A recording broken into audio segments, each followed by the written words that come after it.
Hello and welcome to today's workshop, Coach Your Team to Success, brought to you by Grow with Google. Grow with Google is an initiative that brings the best of Google's training and tools to help people grow their skills, careers, and businesses. My name is Matt Williams, and I'm the Business Services Specialist at the Addison Public Library.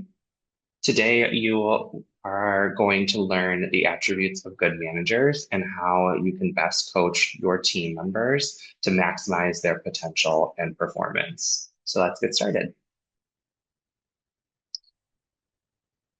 So when you think about startups failing, you might immediately assume that it was a cash flow issue. You could also guess that was the product or marketing problem. One of the last things that many of us might assume is that the failure was related to the company's people. But in reality, 65% of startups fail because of a people-related issue. Many startups think about their people and their HR processes after their product and marketing strategy. But in actuality, this could not be more important. This stuff really does matter to a business. Nothing is more important than the people you bring onto your team to accomplish your dream with you.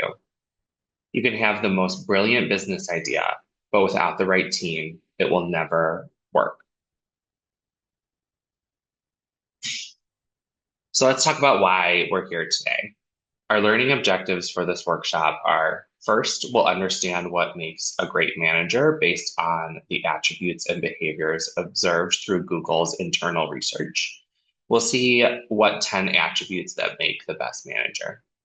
Then we'll learn how to be a good coach to your team and understand when to direct, when to mentor, and when to coach.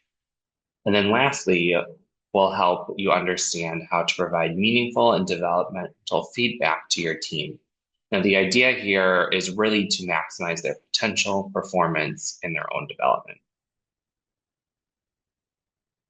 So to be the best manager and coach for your team, you first need to understand those attributes and qualities that make great leaders. Many of you might feel uncomfortable with the idea of managing others or believe that a talented team will do a good job naturally. But effective management plays a key role in a team's success, and even more important, is one of the strongest reasons for employees to stay with a company or decide to leave. So what does that mean for all of you? Now, there are some really basic things, many of which I'm sure you already are doing to ensure that you're a great manager. Now, the first one is to create an inclusive environment. So, are you modeling a respectful and inclusive environment? Are you encouraging everyone to show up at their true, authentic selves? And are you supporting your team in good times and in bad?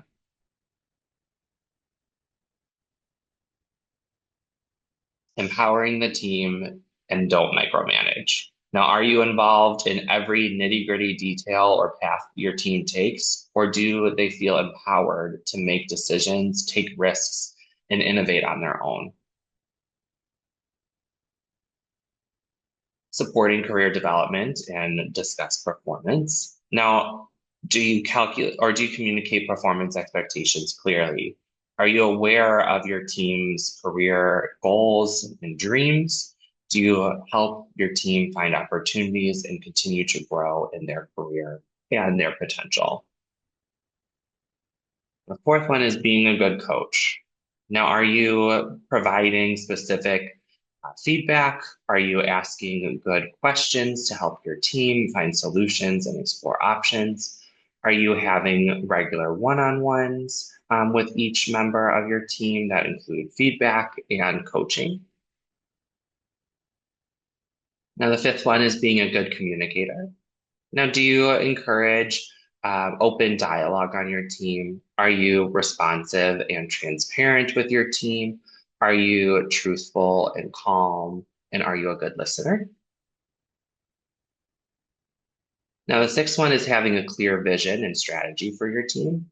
Now, this one is especially important for startups, as people who join, you are likely joining the vision of your company. So, do you have a compelling vision and strategy that motivates and inspires your team? Now, do you involve your team in the creation of that vision? And then are you able to clearly communicate that vision as well? So, being productive and results oriented. Now, are you able to translate that vision and strategy into tangible goals, objectives, and key results? Are you clear about who owns what? Do you structure your team and allocate resources appropriately? And then do you have a diverse team with different skills, perspectives, and experiences?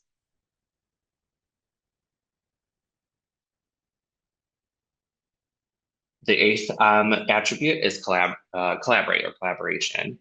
Now, are you modeling collaboration across all parts of your team? Do you hold your team accountable for upholding your culture and your team's values? Now, do you contribute to the culture and the community of your team by working across functions and locations when applicable? A lot of companies, they may have multiple locations, or especially in today's environment with a virtual world, your team might be completely virtual. So how are you able to collaborate still in that environment? The ninth attribute is being a strong decision maker.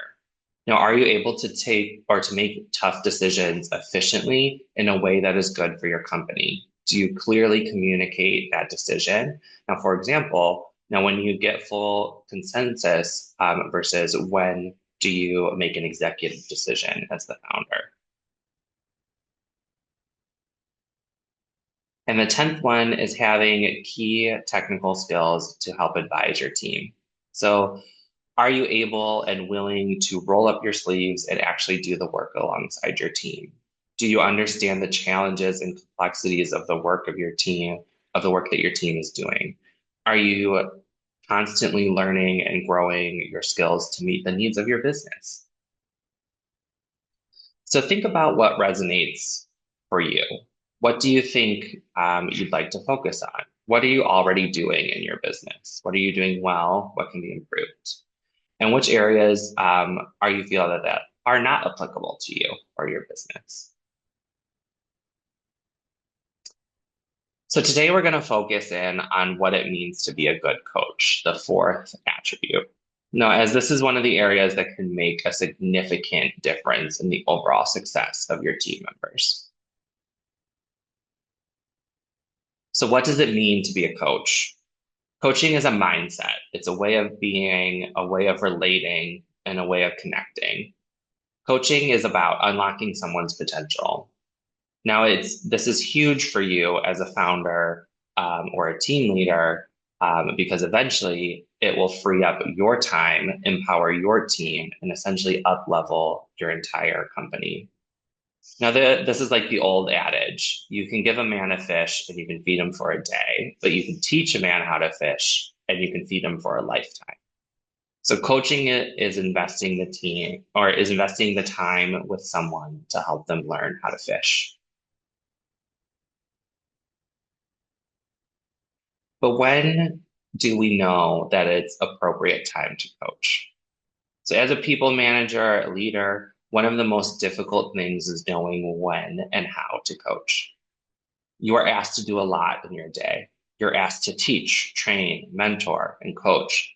And you have to be able to adjust your approach based on the circumstances, the needs of your team, and the opportunity for growth.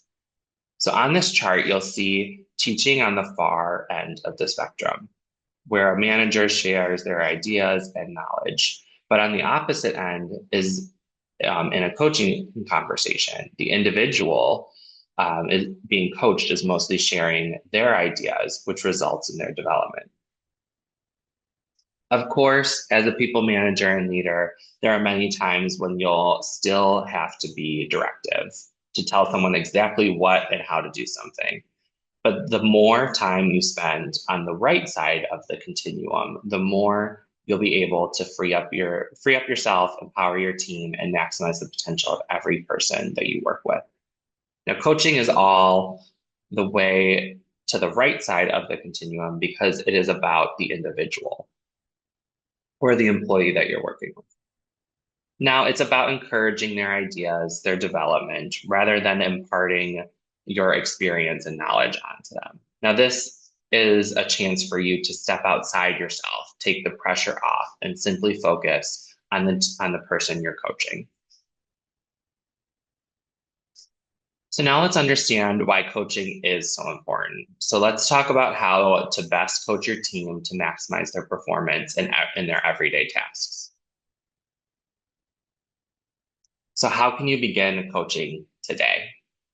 Now, the idea is not to have you all go out and become certified coaches. The idea is that you can become more coach-like in your approach with your team, your employees, and maybe even people in your personal life. The true foundation of being a good coach is good listening and good asking.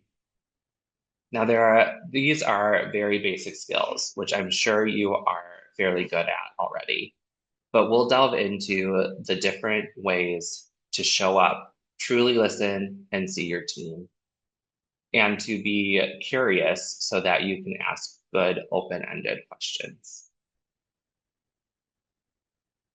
So great coaching actually starts with good listening. So many of you likely already know what it means to be an active listener, to tilt your head towards the person you're talking to nod, to make eye contact, etc.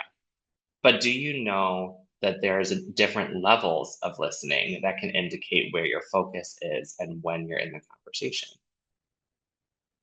Level one listening is really internal listening. We've all done this. We've all been on the receiving end of this kind of listening, where someone is talking to you and you're nodding and saying, oh, yeah, of course. But in your head, you're reviewing your grocery list, wondering if you remembered to feed your pets, and planning what you'll be eating for dinner. Now, this is really a passive attention. Yeah, this is really a passive attention stuck in your head and really disengaged from the person you're with. So, level two is factual and focused listening. Now, for example, two colleagues might have a business meeting to work out a new sales process. They're listening closely to each other and each other's ideas. They're engaged in and participating, but the focus is on the facts, the words, and the objects. Now, level three is truly whole, quote unquote, whole body listening, and really focuses on bringing empathy into the conversation. You're engaged in what that person is saying while also taking in the values and feelings involved in what you're hearing. Most importantly, you're truly suspending your own agenda and judgment. Now, when listening to team members, level two and three are where you want to be. Now, of course, you'll slip into level one. It's human nature to, to say and think, oh, yeah, that's happened to me, or to get lost in your own head. But the more you can bring your attention back to the human being that's in front of you, to listening to their stories without judgment or a need to paraphrase or connect it to you, the more fully they will feel seen and heard. Now, this is a truly powerful tool in coaching.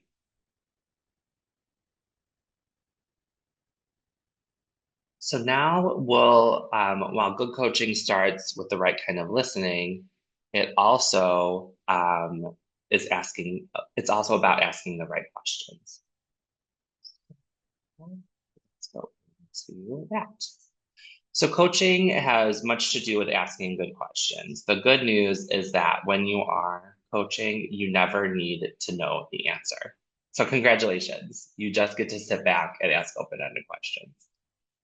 Of course, we really want to avoid yes or no questions in coaching because these questions don't allow for greater discovery and learning from the coachee or the employee that you're training. Now, good tip for you when you're in a coaching conversation or trying to coach your employee is to ask yourself, am I asking these questions for my own information gathering or for the coachee's discovery? Now, if you're ever asking the question just to gather information on the topic at hand, don't ask it. You truly don't need to know anything about the topic when you're coaching. Oftentimes, knowing more makes it more difficult for you to remain unbiased and to not give advice. So the best types of questions to ask are what and how type questions, because they really solicit more thoughtful exploration from the coachee. Who, when, and where questions can be useful, but usually are more informative and factual based. Now, what you want to steer clear of are the why questions, because they can often get people into a defensive place. A great alternative is to use how come.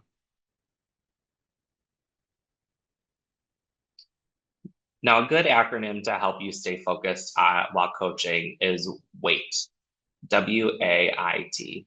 Why am I talking? Now, of course, asking powerful questions is very important, but in this type of scenario, you are the coach, and you should really only be talking about 20% of the time at the most. Ask simple, open-ended questions and then step back. Awkward silence is okay. If there is silence, it usually means that you've asked a thought-provoking question. You don't need to fill the silence and you don't need to qualify your questions, elaborate, or provide input. Just remember to ask yourself before you speak, why am I talking? So maybe you're wondering where to start when it comes to asking these questions. Now, here are some sample questions for you that you can use to get started with the coaching process. The first question is, what's happening? Now, this all is all about establishing the current state. Coaching is present and future focused. So this is about bringing the coachee to the present moment to understand what's happening with them exactly right now. What's most important? Now, this is great to get an understanding of what's most important to the coachee, where they want to go, and then help establish the ideal future state. And the third question is how do you get there? Now, this is about laying the groundwork and having the coachee understand how to take the steps to move forward to their ideal future state. Now, once again, in this place, you don't need to advise or tell them what to do. It's all in their hands. So good coaching is based on the fundamental belief that people are naturally creative, resourceful, and whole, which might sound a little out there. But what it really means is that every person you're working with in coaching has all the solutions and the ideas inside of them. When coaching, your job is just merely to help them uncover those solutions.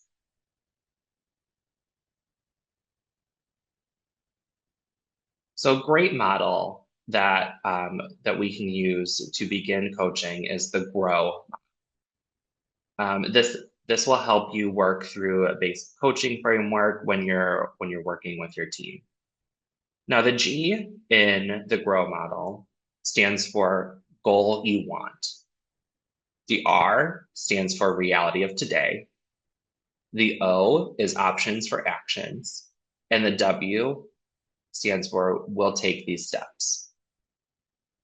Now, the GROW model can aid in the natural evolution of the coaching conversation.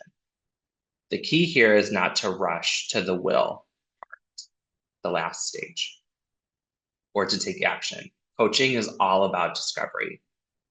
You should spend about 90% of your time in the goal, reality, and options space, really focusing on the goal and reality.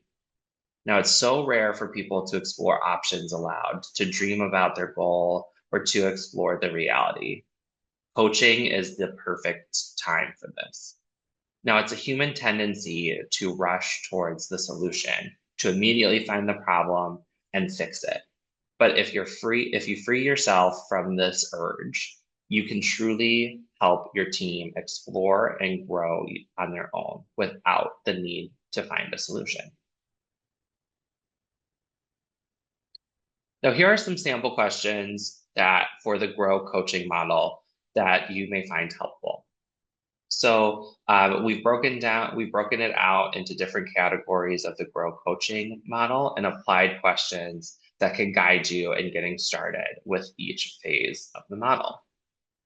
So during the goal stage, some questions are, what is your goal? What is most important to you? A key one is, how can I help? What is in your mind? What is on your mind? What are your innermost interests and needs? What does success look like to you? And what's your ideal outcome? And then under reality, we have, what have you done so far? What's happened in the situation? How can you learn more? What does your colleague say? How would you rank your priorities? Now, if your perspective is welcoming, considering feedback on skills, accomplishments, reputation, skills, and weaknesses. So under options, we have, what are your steps forward? What experiments could you try? Asking what else, what else, what else?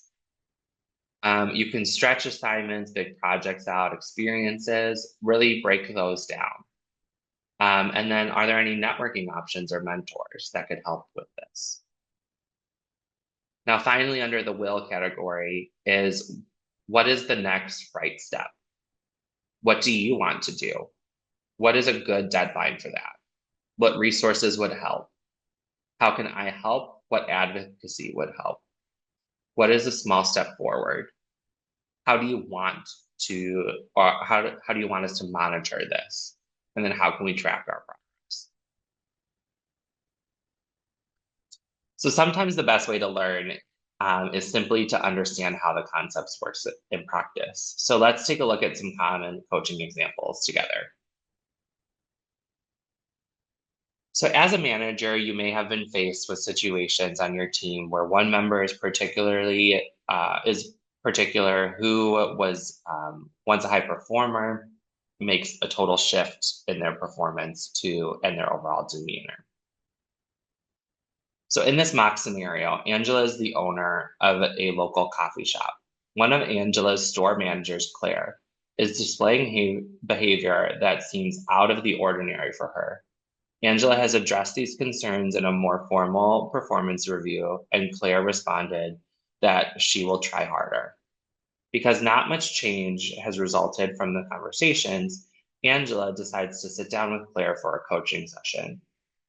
Now, Angela chooses to be quiet, informal, chooses a quiet, informal, private place to have their coaching conversation and greets Claire with a warm and welcoming smile. Coaching conversations should be designed to put the coachee at ease. The more comfortable they are, the more likely they are going to open up about their challenges and goals.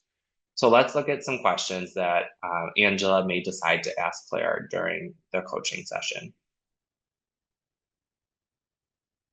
So using the GROW model, Angela may start with asking Claire to discuss her goals and desires for her role. Now, through the series of questioning and active listening, Angela may learn that Claire actually just graduated from a part-time graduate school where she was studying marketing. She has a deep passion for design and would like to utilize those skills, but her demanding management role at the coffee shop doesn't allow for much time for creativity. Now, as Angela moves into some reality questions, she also learns that Claire is caring for an ill family member at home, and the hours that she keeps at the coffee shop make it difficult for her to juggle her personal duties. Sometimes she's late for work because she has to arrange for extra help at home or has to take her family member to a doctor's visit. The stress of her home situation often carries over into her work and affects her mood with the baristas and customers. Now, from this example, Angela has learned that some assumptions she's made about Claire's performance issues were totally wrong. That the concerns have everything to do with Claire's motivation and for the type of work she is doing and a challenging personal situation. As Angela moves through the questions related to options and steps to move forward, she learns that Claire has some great ideas for marketing the coffee shop. Now, Angela knows that her marketing is lacking and she really needs some extra help and support in that area.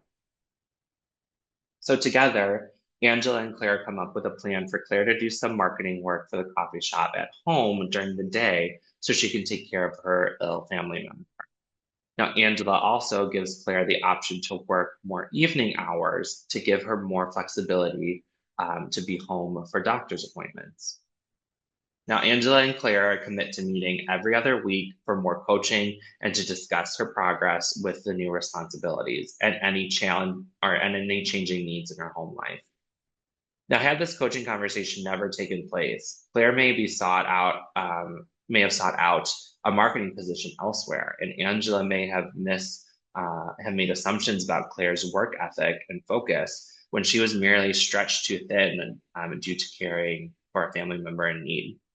Now, coaching can help us to creatively problem solve and to be a bit more human-like as well.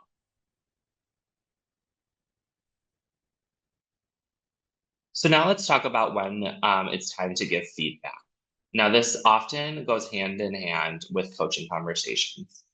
Now, hopefully, we've all been given feedback, and hopefully, we've all had, yeah, and hopefully, we've also all given feedback.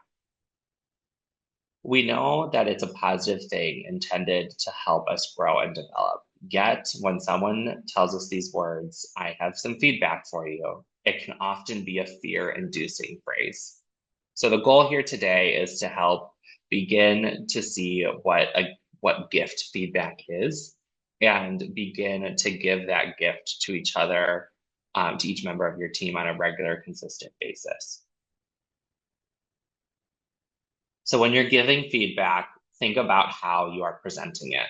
Avoid listing only areas that need improvement. It's important to also always acknowledge what someone is doing well. You also want to avoid sandwich feedback, saying one good thing, one bad thing, one good thing, one bad thing. So people will see right through that sandwich method. You want to give a ratio of constructive and positive feedback, roughly on a 5-to-1 basis. So this means you should acknowledge your team's performance when you see good things. And it's important to say that to them. And of course, when there's areas of improvement, to provide constructive feedback as you do so. So when you review a framework for delivering feedback, it helps to understand the best time and place to deliver the feedback to your team for maximum impact. So if they've had a rough day, it might not be the best time to pile on some more negative feedback. If they just had a big win and they want to celebrate in that moment, that also might not be the best time to provide that negative feedback. You got to find the right moment, which that's one of the hardest parts. So now let's talk about feedback and how to best deliver it.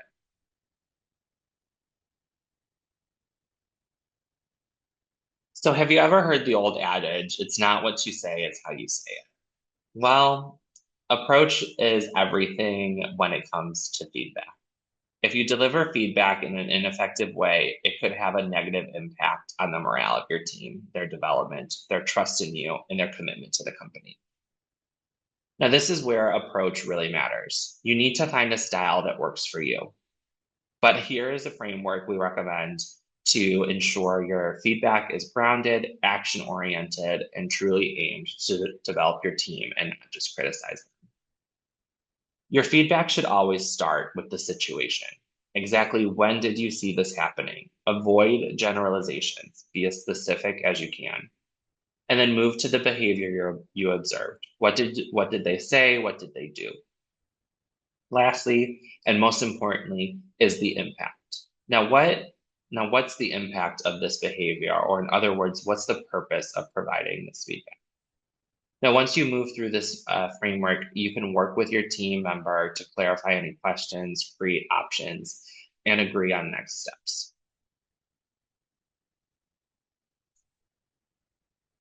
So here are some examples of what the situation, behavior, impact framework looks like in action.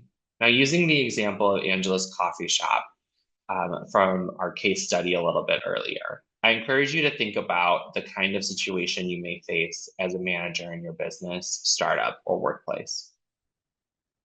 So let's talk about the situation. Now, when the store got busy during the rush hour, here's the behavior. You went above and beyond to accommodate a customer with special needs. Here's the impact. The customer later contacted management to show appreciation and how supported they felt. Now that's great positive feedback. So now let's look at another scenario. The store was busy during rush hour.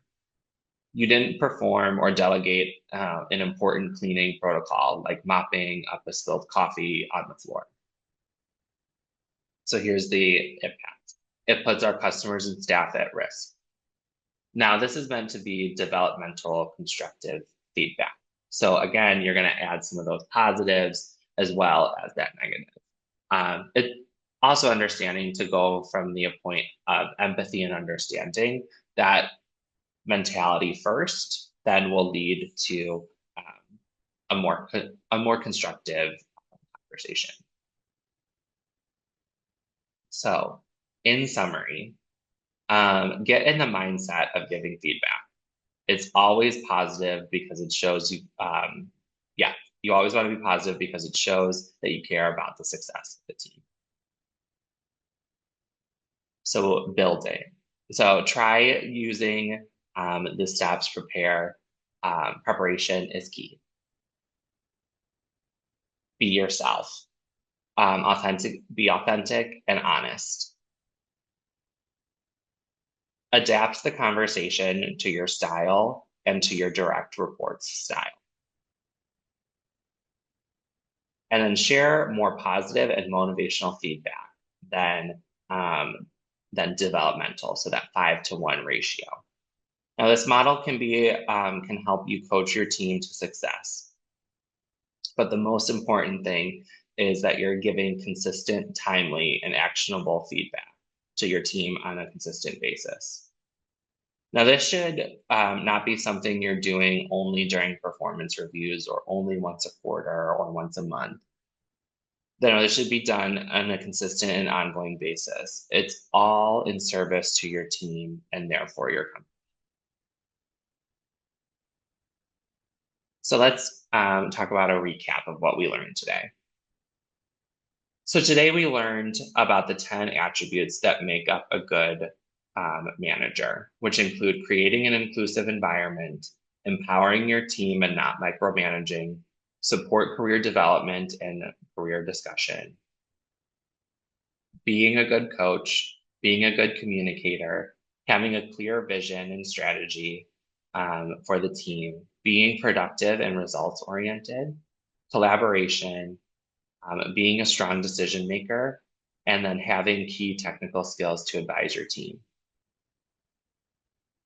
We also focused in on what it means to be a good coach and addressed how to coach using the GROW model, which is grow, reality, options, and will.